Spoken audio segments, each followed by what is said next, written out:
Abbiamo il dovere di raccontare tutta la verità.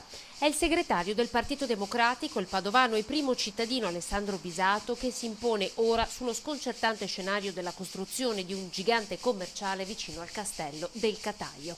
L'Ascom legittima la posizione perché difende i commercianti, ma deve prendere anche atto che ci sono delle sentenze che stabiliscono che una vecchia destinazione d'uso è in vigore e, per paradosso, se il privato chiedesse quella concessione ad edificare che è già stata rilasciata, realizzerebbe quanto è previsto.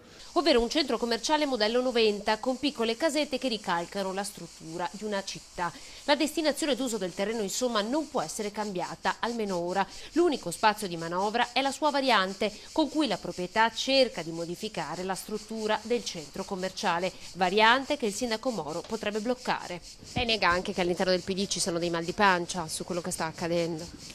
Io non li nego, porto ad atti di evidenza pubblica atti amministrativi.